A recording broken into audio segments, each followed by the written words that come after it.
ಇದು ರವಾದು ಹಲ್ವಾ. ಇದು ಎಷ್ಟು ಚೆನ್ನಾಗಿ ಮಾಡಿದ್ದೀನಿ ನೋಡಿ.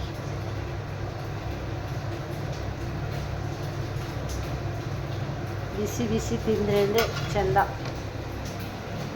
ಇಲ್ಲಿ ಪನ್ನೀರ್ ಸಬ್ಜಿ, ಪನ್ನೀರ್ ಸ್ವಲ್ಪ ಫ್ರೈ ಮಾಡ್ಕೊತಾ ಇದ್ದೀನಿ.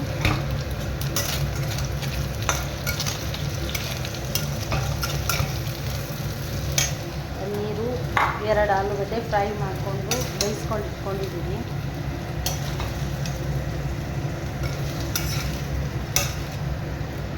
ಇದು ಈರುಳ್ಳಿ ಇಲ್ದಿರ ಪನ್ನೀರ್, ಸಾಯಿ ಪನ್ನೀರ್. ಇವ್ರ ಮನೇಲಿ ಈರುಳ್ಳಿ ಬೆಳ್ಳುಳ್ಳಿ ಏನೂ ತಿನ್ನಲ್ಲ, ಬರೀ ಟೊಮಾಟೊ, ಕಾಜು, ಜೀರಿಗೆ ಇಷ್ಟು ಹಾಕಿ ರುಬ್ಕೊಂಡಿದ್ದೀನಿ ಮಸಾಲ.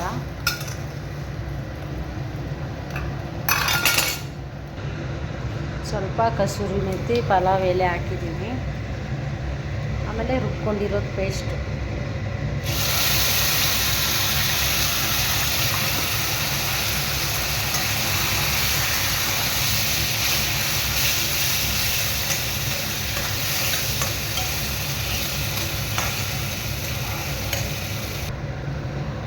ಇದಕ್ಕೆ ಒಂಚೂರು ಅರಿಶಿನ, ಒಂಚೂರು ಧನಿಯಾ ಪೌಡರು,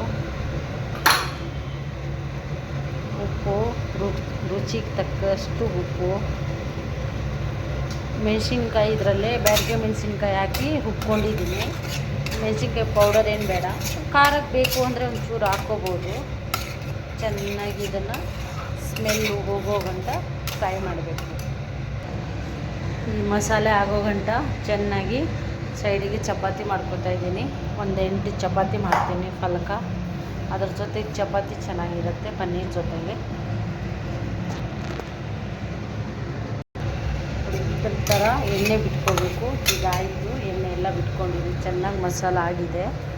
ಇವಾಗ ಇದು ಫ್ರೈ ಮಾಡ್ಕೊಂಡಿದ್ದೀನಲ್ಲ ಆಲೂಗಡ್ಡೆ ಪನ್ನೀರು, ಇದಕ್ಕೆ ಚೆನ್ನಾಗಿ ಮಿಕ್ಸ್ ಮಾಡ್ಕೋಬೇಕು.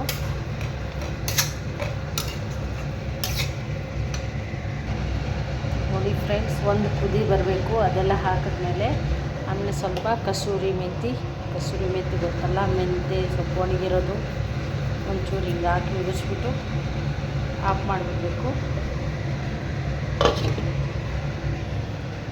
ಚಪಾತಿನೂ ಆಯಿತು ನೋಡಿ. ಚಪಾತಿ ಹೆಂಗಿದೆ ಫಲ್ಕ ಚಪಾತಿ ಆಯಿತು. ಇದು ಹಿಂದಿಯಲ್ಲಿ ಹಲ್ವಾ ಅಂತಾರೆ, ನಮ್ಮ ಭಾಷೆಯಲ್ಲಿ ಕನ್ನಡದಲ್ಲಿ ಕೇಸರಿ ಬಾತ್ ಅಂತಾರೆ ಫ್ರೆಂಡ್ಸ್. ನಿಮಗೂ ಬೇಕಾ? ನಾನೇ ಅಡುಗೆ ಮಾಡೋದು ನೋಡಿ ನಮ್ಮ ಫೇಸ್. ಹಲೋ ಫ್ರೆಂಡ್ಸ್, ಬಾಯ್.